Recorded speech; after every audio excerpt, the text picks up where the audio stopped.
National Theatre of Brent presents All the World's a Globe, Episode 2, Civilization Emerges. The Egyptian Empire, Cleopatra's Needle, the Suez Crisis, the Chinese Empire, brain-eating, hydroelectricity, and the Empire of Crete, famed for its olive groves, windmills, and old-world Venetian ports, throbbing with music, art, and romantic nightlife. Presented by Desmond Olivier Dingle and Wallace. And so it was that civilization emerged, with a number of very famous ancient civilizations, probably the most famous of which being Egypt, or the Egyptians. Besides building the pyramids and doing the Sphinx, the Egyptians were an exotic people who wore a form of kilt and mitre generally, and spent much of their time feasting, dancing, hunting hippo, and keeping numerous slaves in bondage. Excuse me, my Lord Pharaoh. Yes? It is I, Amenhotep, your chief engineer. Yes, Amenhotep. Amenhotep. Pardon? Amenhotep. Hepetepet. Amenhotep. Amenhotep. Amenhotep. Hantemenep. Amenhotep. Amenhotep. Amenhotep, yes. Yes, Amenhotep. How can I help you, Amenhotep? Well, Your Highness. Yes, Amenhotep. We royal engineers have come up with a fabulous idea. A fabulous idea, Amenhotep. A fabulous idea which I think will meet with your approval. So tell me the idea, Amenhotep. The idea, Your Highness, to build 7 pyramids. 7 pyramids? 7 pyramids. 7 pyramids for Tepepepep? They could become known as the 7 wonders of the world. They could indeed, Your Highness. So what will in fact the precise purposes of the pyramids in fact be, perhaps? We aren't exactly certain as yet what the precise purposes of the pyramids will in fact be. Fair enough. But how will they be made then, these pyramids? Then? Out of massive mud bricks, Your Highness. But who will make these massive mud bricks? I'm certainly not going to make them. I want to go feasting and dancing in my kilt and mitre generally. Then we will have slaves and press them into bondage. Press them into the bondage. I will, my lord. Press them into the bondage for all the world to see. Oh, I was. Sorry. No more. No more. Faster, faster with the massive mud bricks. Ah, we have reached the end of our tethers. Have mercy, have mercy. No mercy. Would you mind that whip, please, Wallace? Wallace! Sorry, Desmond. Nearly had my eye out. All right, you can have a moment's rest and have some locusts. Oh, thank you, thank you, thank you. Enough of this banter. This isn't a holiday camp. Get back to your bricklaying. Ah, no more, no more. Work, I say, work. All right, give me that whip, Wallace. But give me that whip. Desmond. Wallace. I say, steady on. Oh, sorry, Mr. Barker. Sorry, Mr. Barker. Now look what you've done. It's all right, really. I've cut the whip, Wallace. Cut the whip? Put it on the table and leave it there. Man's waving, Desmond. Which man's waving? Man behind the window, shouting something. Pardon? All right, thank you, Wallace. I think he's saying, can we get a shift? Yes, I think we get the point, Wallace. And thus it was the sun set on the Egyptian Empire. The Chinese Empire. Desmond! What?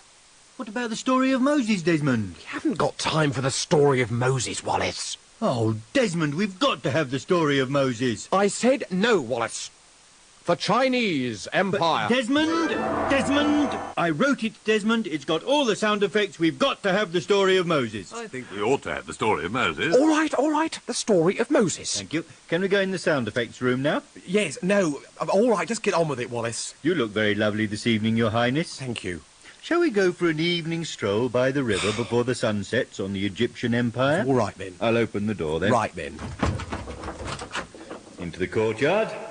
Yes. It's a nice courtyard, isn't it? Yes. Over the gravel here. Over these dead leaves. Nearly at the main gates now. Just up these steps. Down these steps. Down this echoey passage. And here we are at the main gate. You don't think it's getting a little episodic, do you, Wallace? We're building up the atmosphere, Desmond. Here we are at the main gate, Your Highness. Shall we go through the main gate now, then, Your Highness? We're hardly going to go all the way back, are we? Well, there is a bit actually coming up when I do go back. Go all the way back? Yes, because I've forgotten something. What? The tea things. Take the tea things as read, I think, Wallace. Don't go back. No. Righto then. Let's go through the main gate, shall we? Let's get on with it, Wallace. Right then. Undo the lock. That's a Yale, isn't it? Sorry? They wouldn't have had Yale locks then, would they? Sorry. Right then. That's a chub, Wallace.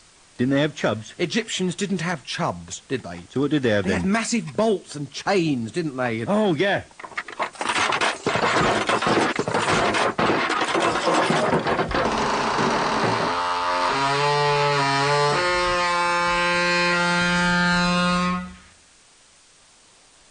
There you are, Your Highness. Thank you, Wallace. Anyway, look, here we are by the river.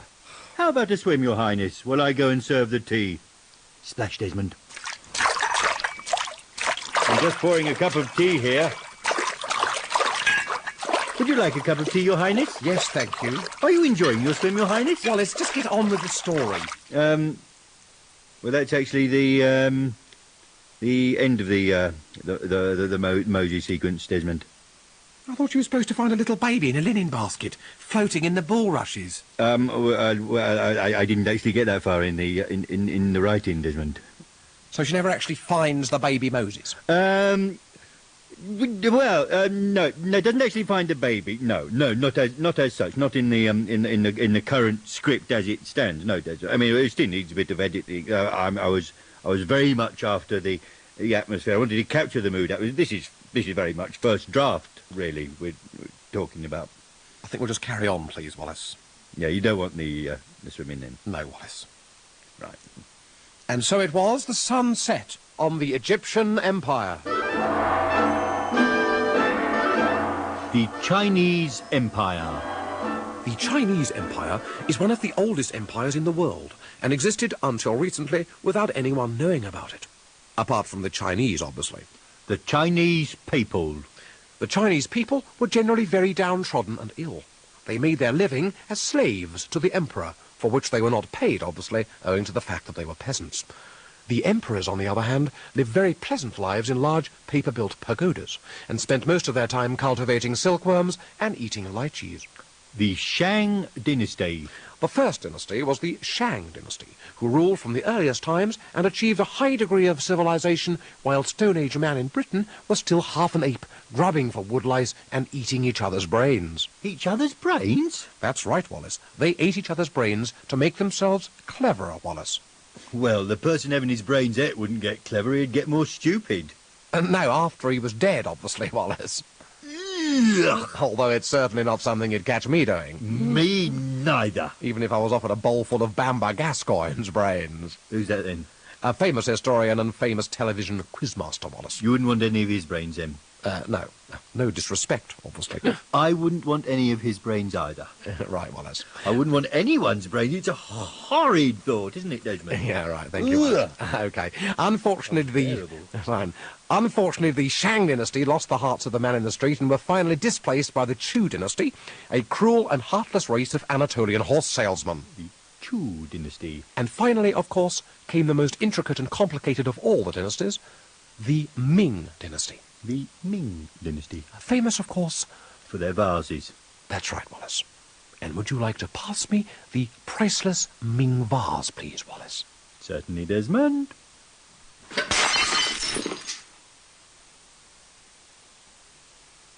And so it was, the sun set on the mighty Chinese Empire. So clear it up, Desmond. The history of Japan. Right.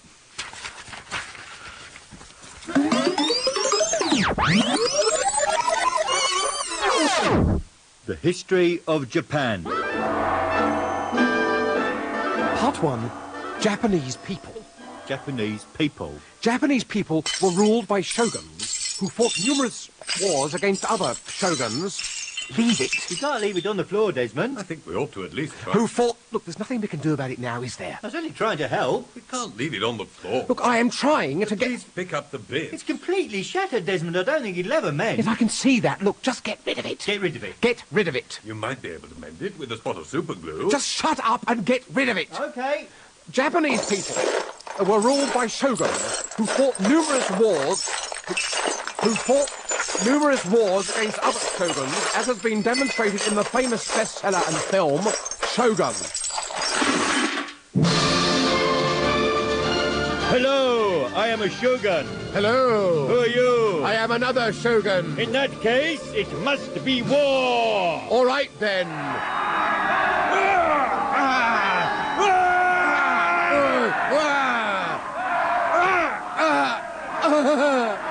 I have killed the shogun. I am now shogun. Other famous Japanese films are The Magnificent Seven, The Magnificent Seven Rides Again, and Seven Brides for Seven Brothers. Also, The Seventh Veil, The Seventh Seal, The Seventh Voyage of Sinbad, A Severed Head, and 12 Angry Men.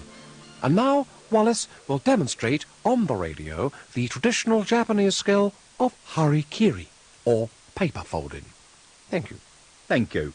Now, you take the paper in one hand and take the left-hand corner in the right hand and bring it up to the centre of the top side.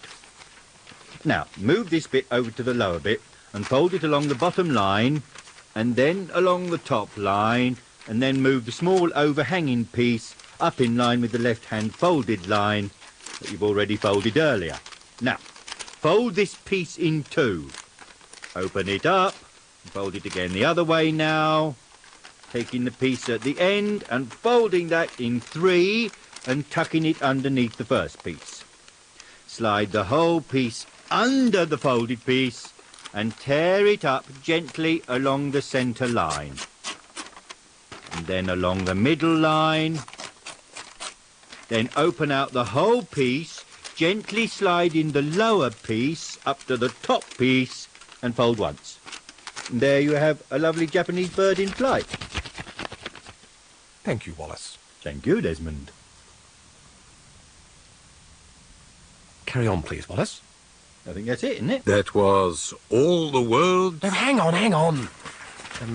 Well, we've done the Tin Ministry, we've done the Moses, we've done the Hatamata Pop.